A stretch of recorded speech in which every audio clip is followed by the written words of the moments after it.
Hey guys, Abel here back with another video, and in today's video I want to talk about a big problem in the fitness industry, or more so just something that I think you have to be aware of. And basically, if I had to summarize the whole thing, it's marketing, clickbait, and the sometimes unrealistic expectations that we end up having due to the messaging of the fitness industry. So I just came across an Instagram post which a friend of mine sent me, and basically it was a transformation picture that some coaching company posted, and one of these meme pages reshared it, so it got a lot of views and a lot of likes. And I think there was nothing wrong with the transformation picture. In fact, it was something really impressive, but I read the caption under the picture, and that I think is a very good representation of what I'm talking about and the big problems that some of these messages can create. So first, I'm just going to read the caption under this picture, and then I'm going to actually show the picture to you, and I think you will understand what I mean here. So this is the caption. I was sick and tired of being stuck in my old ways and not feeling confident in my own skin.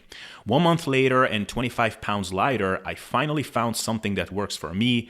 Okay, this actually completely slipped my attention. 1 month and 25 pounds? What the hell are you talking about? Did you cut off a limb, or what did you do to lose 25 pounds in 1 month? Thanks to, and the name of the coaching company. So based on this caption, what would you expect the before picture to be? Because I at least would expect maybe an obese person or morbidly obese person, or not to be judgmental with these labels here, but I would expect someone to be carrying an amount of body fat which would definitely put them in the unhealthy category. I mean, I do see sometimes these people on the beach, or just people that I know, and I see them with their shirt off, and sometimes I'm thinking, man, you should be doing something about that, because this might actually get you into some health trouble.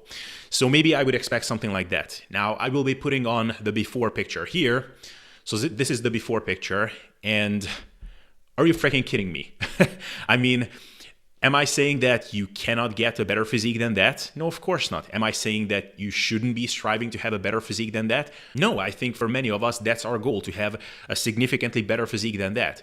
But there's also nothing wrong with this physique. This is certainly not a body fat percentage that would put you in the unhealthy category. You could live your entire life like this, and in clothes, you would look perfectly normal, like the average person out there. Even on the beach, you wouldn't have to be ashamed of the way you look. And once again, this is perfectly healthy. This is a normal, actually somewhat athletic looking person. You can see that this person is at least physically active.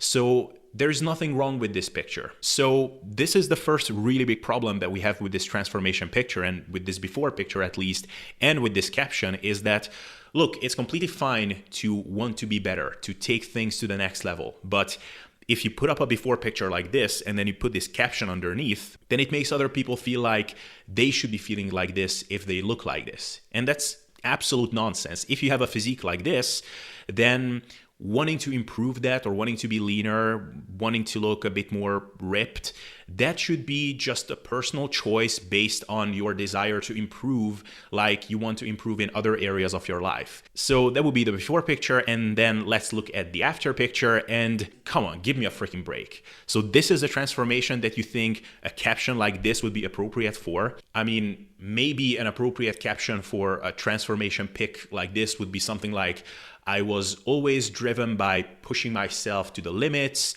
and I always wondered what I could get out of my physique if I hired a competent coach, and if I really optimized my training and nutrition, and the results that whoever helped me to achieve was mind-blowing, and this is by far the best I've looked. That is completely okay. So I think that would be an appropriate description of what we are seeing here.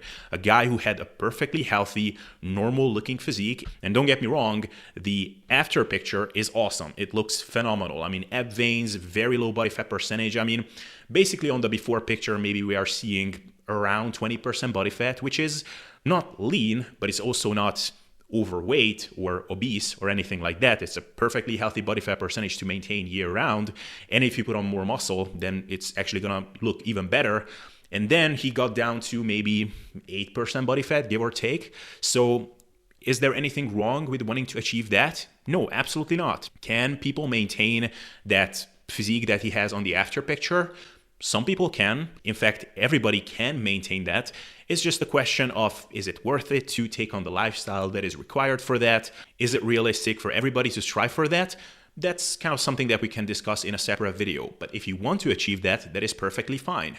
And the thing is, if you can maintain this in the long term, that is phenomenal. That is truly a feat that is super impressive to see from anybody. But if you can do that, it's important to view it from the right perspective. That is something extraordinary. And if you cannot do that, we should not be seeing that as failure. It's not like if you cannot do this, then you just screwed up and you were weak. You could be doing still phenomenally well if you maintain maybe 3, 4, 5 percentages of body fat higher than that.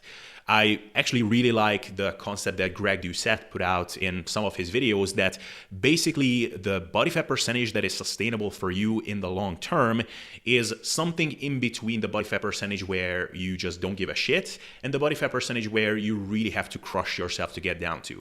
So if I'm looking at myself, then, kind of my I don't give a shit kind of body fat percentage would be something like 22, 25% body fat. And then my, oh my God, I crushed myself body fat percentage would be something like 7%. And long behold, what I can actually maintain in the long term is somewhere in between. So I think that is a very good thing to keep in mind for other people as well. So again, nothing wrong with this transformation picture. It's just the messaging underneath that is problematic, because we shouldn't be seeing this as, okay, if you have a physique like this guy has on the left or on the before picture, then you're a failure, then you just don't give a shit, then you're completely messing yourself up.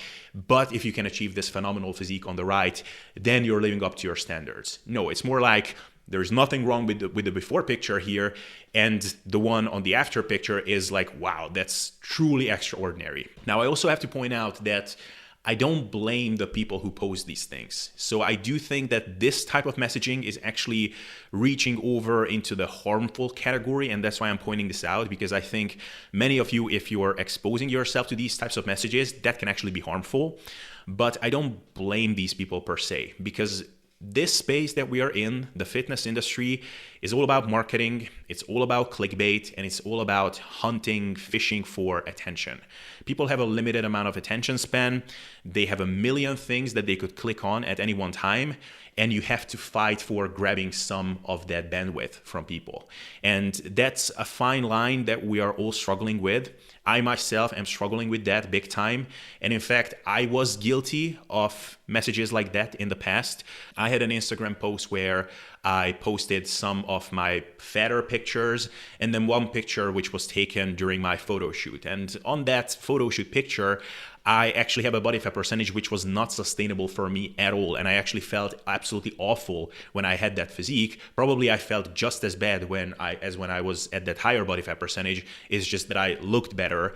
And the message underneath the post was good, and I do think that was something that was important for me to share, but the actual picture itself was not the right representation of what that post was meant to say, because it was all about sustainable practices, what habits contributed to me being able to hold on to a leaner physique, but the picture that I actually showed there was not that leaner physique that I can actually maintain. And since I'm showing this picture, I also have to point out that the reason I'm always pulling this picture up when I'm referring to my fatter self is not because I'm under the illusion that this picture represents an unhealthy body with extreme levels of adiposity, which is something I was criticized for before, but because A, this is the fattest picture that I actually have of myself, as like many, I don't like taking pictures of myself when I'm at my fattest, and B, because to me, this picture is about a lot more than just the body fat percentage itself. When this picture was taken, my relationship with food was at its worst. I had frequent binges, and I felt like I was lacking control completely over my food behaviors, which was super scary as I couldn't see where this road was leading me. So the real issue here was the behaviors that I had and couldn't break free from, not the actual body fat percentage itself, which again is something that is tough to communicate when you're posting a picture. So it could actually be that the guy that I was referring to had something similar as well. He just failed to communicate it well enough with his caption. And I struggle with that on a day-to-day basis. I mean, when I post a video on YouTube, I have to pick a thumbnail. And many times for those thumbnails, I'm picking my photo shoot pictures. And every time I do that, I feel somewhat guilty and somewhat unauthentic. But the thing is, I am fighting for attention. I need to grab your eyeballs because I know that you see a whole bunch of other things on YouTube that you could be clicking on, and I have to make a choice. And when I'm creating that thumbnail, I have to communicate to that part of your brain, which you're probably not the most proud of, that kind of lizard brain or that monkey brain, which is looking for those shiny objects. And yes, a shredded physique at 7% body fat is a very good tool to grab that attention. Basically, a way in which you can look at this is that I have an important message to share in a video, which I do think could benefit you, but I only have a split second in which I can make you decide to actually click on that video. Back in the good old days, I used to have only a black image with the title on it, and that was gonna be my thumbnail, and I struggled big time to get views.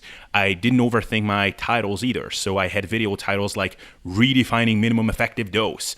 It was super authentic, but I reached a quarter of the people that I can reach now. So at some point you have to make a decision.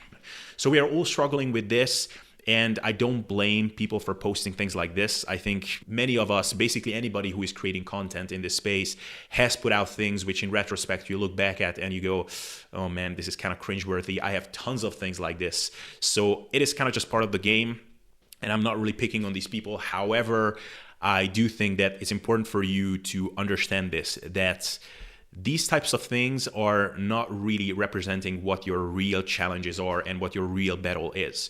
The real battle is not to go from an okay physique to an extraordinary physique, because those are usually just temporary challenges and kind of just grandiose goals that we all like to set for ourselves at certain times. But for many of you, if you can pick something in between these two photos and hold on to that, you're gonna be doing amazing. So I think this was an important message. I hope you got something out of this, but let me know what you think in the comment section. I'm actually interested to hear your perspective as well. Nevertheless, that's what I wanted to say in this video. Like it if you liked it, or dislike it if you disliked it, and we will see each other in the next video.